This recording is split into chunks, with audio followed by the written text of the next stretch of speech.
নমস্কার বন্ধুরা, আপনারা দেখছেন ASM Bangla online YouTube channel. বন্ধুরা, এই মুহূর্তে ডিএ নিয়ে উঠে এসেছে একটি গুরুত্বপূর্ণ আপডেট। সদ্যই বেড়েছে 4% ডিএ।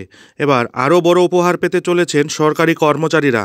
কিন্তু কবে জানতে ভিডিওটি স্কিপ না করে শুরু থেকে শেষ পর্যন্ত অবশ্যই দেখুন এবং চ্যানেলে নতুন হলে চ্যানেলটিকে সাবস্ক্রাইব করে বেল আইকনটি বাজিয়ে অল নোটিফিকেশন অন করে দিন।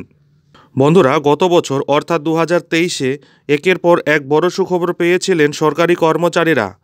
নতুন বছরেও ফের কপাল খুলতে চলেছে সরকারি কর্মচারীদের। কেন্দ্রীয় সরকারি কর্মচারীদের জন্য অত্যন্ত গুরুত্বপূর্ণ হতে চলেছে আগামী 8 দিন।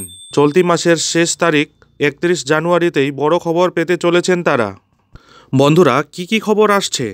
আগামী 31 জানুয়ারির দিনই কেন্দ্রীয় সরকারি কর্মচারীদের ডিএ সংক্রান্ত সূচক প্রকাশিত হতে পারে।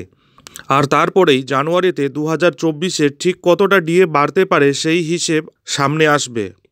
বিশেষজ্ঞ মহলের মতে মুদ্রাস্ফীতি সূচকের যা গতি রয়েছে তার ওপর ভিত্তি করে 2024 সালের প্রথম দিকেই মহার্ঘ ভাতা 50% বা তার বেশি হতে পারে। মনে করা হচ্ছে 1 জানুয়ারি 2024-এ 50% হারে মহার্ঘ ভাতা পেতে পারেন কেন্দ্রীয় সরকারি কর্মচারীরা। আবার অনেক মিডিয়া রিপোর্টে বলা হচ্ছে 51% ডিএ দেওয়া হতে পারে। তবে 51 না হলেও 4% পর্যন্ত ডিএ যে বৃদ্ধি পাবে তা একেবারে নিশ্চিত। বন্ধুরা, বর্তমানে সরকারি কর্মচারীদের মোট ডিএর অঙ্ক 0.60%। এআইসিপিআই সূচক অনুযায়ী 0.7% পর্যন্ত তা পৌঁছতে পারে। তাই আগামী 8 দিন কেন্দ্রীয় সরকারি কর্মচারীদের জন্য বিশেষ গুরুত্বপূর্ণ বলে মনে করা হচ্ছে। গত অক্টোবর মাসেই 4% ডিএ বৃদ্ধি পেয়েছে সরকারি কর্মচারীদের। এর আগে 42% হারে মহার্ঘ ভাতা পেতেন তারা। বর্তমানে তা বেড়ে হয়েছে 46%।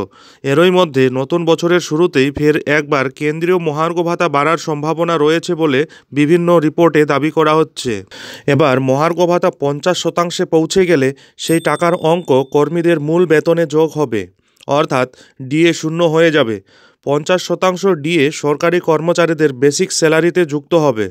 সরকার আনুষ্ঠানিকভাবে এখনও মহার্ঘ ভাতা বাড়ানোর বিষয়ে কিছু না করলেও খুব শীঘ্রই এ বিষয়ে সিদ্ধান্ত নেওয়া হতে পারে বলে মনে করা হচ্ছে।